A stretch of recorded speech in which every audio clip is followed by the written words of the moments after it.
Students, आज हम पढ़ेंगे असेंट ऑफ सेप के बारे में। सबसे पहले अगर हम बात करें कि असेंट ऑफ सेप क्या है, तो सबसे पहले हम सेप की बात कर लेते हैं। सेप जो है ये टर्मिनोलॉजी इस्तेमाल होती है वाटर और मिनरल्स के लिए कंबाइन। और असेंट ऑफ सेप की अगर हम बात करें तो असेंट ऑफ सेप कहते हैं कि प्लांट्स के अंदर किस तरीके से वाटर और मिनरल्स जो हैं वो मूव करते हैं, तो उसको हम कहते हैं कि ये क्या है, ये है असेंट ऑफ सेप। अगर हम प्लांट्स की बात करें, पौधों की बात करें, तो जितने भी प्लांट्स हैं जब वो सॉइल के अंदर मौजूद होते हैं तो उस सॉइल से वो क्या लेते हैं, उस सॉइल से वो मिनरल्स लेते हैं, यानी कि नमकियात ले रहे होते हैं। और इसके अलावा वाटर जो है जो कि सॉइल के अंदर मौजूद होता है in the form of moisture, यानी कि नमी की सूरत में, उसको भी वो एब्जॉर्ब करते हैं। अब ये जो वाटर एब्जॉर्ब करते हैं और ये जो मिनरल की अपटेक करते हैं, इनको लेते हैं प्लांट्स। ये वाटर और मिनरल्स दोनों की प्लांट में अपवर्ड मूवमेंट होती है, यानी कि जो रूट्स एब्जॉर्ब कर रही होती हैं, रूट से लेके जो प्लांट का जो अपर पार्ट होता है, जो इनके लीव्स होते हैं, वहाँ तक इनकी मूवमेंट होती है। और इस मूवमेंट को कहा जाता है असेंट ऑफ सेप। यहाँ पे अगर हम अपने सामने इस डायग्राम की तरफ देखें तो इस डायग्राम में हमारे सामने एक एक्सपेरिमेंट दिखाया गया है। और इस एक्सपेरिमेंट में ये दिखाया गया है कि जो भी वाटर या कोई भी मिनरल्स हैं वो प्लांट में जो रूट्स हैं वहाँ से अपवर्ड डायरेक्शन में मूव करती हैं टूवर्ड द लीव्स। यहाँ पे अगर हम देखें तो ये हमारे पास एक स्टैंड है और इस स्टैंड में आप देख सकते हैं कि यहाँ पे बीकर मौजूद है और बीकर में एक रेड कलर का सोल्यूशन मौजूद है जिसे कहा जाता है एओसेन सोल्यूशन। अब यहाँ पे ये सोल्यूशन जो है ये आप देख सकते हैं ये रेड कलर का है। अब जब ये जो हमारे पास शूट है, इसके यहाँ पे आप देख सकते हैं जो प्लांट का ये जो शूट सिस्टम है, यहाँ पे आप देख सकते हैं कि बॉटम जो है यहाँ पे इसकी रूट्स मौजूद हैं। अब रूट्स जो हैं जब वाटर को एब्जॉर्ब करेंगी तो वाटर के अंदर ये रेड कलर का सोल्यूशन भी मौजूद है। तो ये रेड कलर का सोल्यूशन जो है आप देख सकते हैं कि आहिस्ता आहिस्ता ये अपवर्ड डायरेक्शन में मूव करेगा। और जब ये अपवर्ड डायरेक्शन में मूव करेगा तो यहाँ पे हम देख सकते हैं कि जो इसकी शूट है और जो इसके लीव्स हैं उसमें भी हमें रेड कलर जो है वो नज़र आ रहा है। अब ये जो रेड कलर जो है यहाँ पे हमें नज़र आ रहा है, ये इस चीज़ को इंडिकेट कर रहा है कि वाटर जो है और इसके अलावा वाटर के अंदर जो मिनरल्स मौजूद होती हैं सॉइल में, वो भी अपवर्ड डायरेक्शन में मूव करती हैं। अब यही जो असेंट ऑफ सेप है, इसी की एक्सप्लेनेशन के लिए, इसी की वजाहत करने के लिए मुख्तलिफ़ किस्म की थ्योरीज जो हैं वो प्रेजेंट की गई थी। और अगर हम बात करें कि किस तरीके से मूवमेंट जो है प्लांट्स के अंदर होती है, तो उसके लिए एक मैकेनिज़्म जो है प्रेजेंट किया गया था। और वो जो मैकेनिज़्म है अगर हम उसकी बात करें तो उसे कहा जाता है TACT मैकेनिज़्म। अब ये जो TACT मैकेनिज़्म है, अगर हम इसकी बात करें तो इसमें ये 4 अल्फ़ाबेट्स जो हैं हमने लिखे हैं, capital T, capital A, capital C and again capital T। इसमें से जो T है वो किस चीज़ को शो कर रहा है, A किस चीज़ को शो कर रहा है, C किस चीज़ को शो कर रहा है और अगेन T किस चीज़ को शो कर रहा है, ये मुख्तलिफ़ किस्म के प्रोसेसेस को शो कर रहे हैं। अब अगर हम इन प्रोसेसेस की बात करें तो T फॉर ट्रांसपायरेशन, A की अगर हम बात करें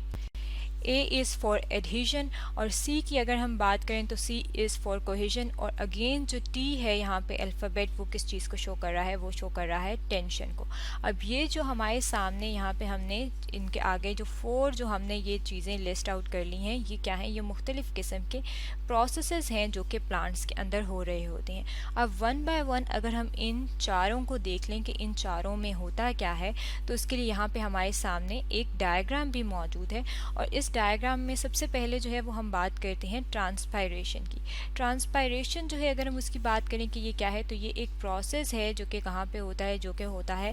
प्लांट्स के अंदर। और इस प्रोसेस में होता क्या है, इसमें वाटर की इवेपोरेशन होती है और ये जो वाटर प्लांट्स के अंदर मौजूद होता है ये इवेपोरेट कर जाता है और इवेपोरेट करके कहाँ चला जाता है, एटमॉस्फेयर में चला जाता है। यानी कि हमारे इर्द गिर्द जो अगर हम बात करें जो सराउंडिंग है उसमें चला जाता है। और जो प्लांट्स के अंदर जो उसके लीव्स और जो उसकी स्टेम में वाटर होता है वो इवेपोरेट का मतलब है कि बखरात बन के उड़ जाता है या फिर इस्केप हो जाता है। इसी तरीके से अगर हम बात करें एडहेशन की, तो एडहेशन कहा जाता है, ये एक और प्रोसेस है, और इसमें हम अगर कहें कि इसमें क्या होता है, तो एडहेशन में बेसिकली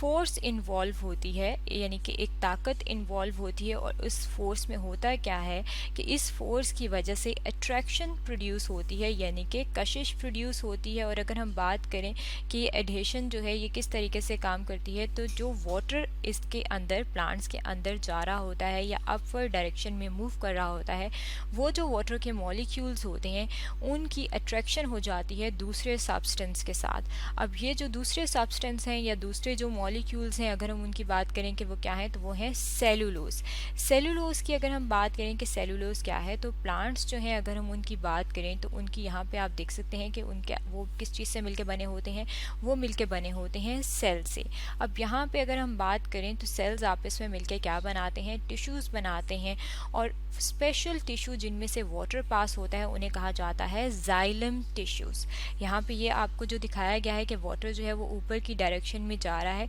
तो बेसिकली ये वाटर जो है किसके थ्रू जा रहा है, ये जा रहा है जाइलम टिश्यूज़ के थ्रू। और ये टिश्यूज़ क्या चीज़ बनाती हैं, ये बनाती हैं जाइलम ट्यूब्स। और ये जो जाइलम ट्यूब्स हैं अगर हम इनकी कंपोजिशन देखें तो इसमें एक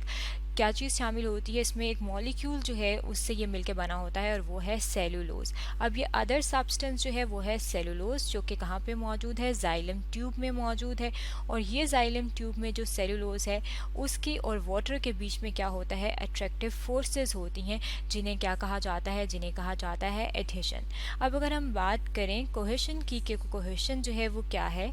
तो कोहेशन जो है ये भी फोर्स ऑफ अट्रैक्शन है, यानी कि और अगर हम बात करें कि ये जो अट्रैक्शन की फोर्स है ये किस किस के बीच में होती है, तो ये होती है with in the water molecules, यानी कि वाटर के जो मॉलिक्यूल्स हैं आपस में उनकी जो अट्रैक्शन होती है जिस फोर्स की वजह से, वो उसे हम कहते हैं कि ये कोहेशन है। यहाँ पे आप देख सकते हैं कि ये जो वाटर के मॉलिक्यूल्स हैं उनके लिए यहाँ पे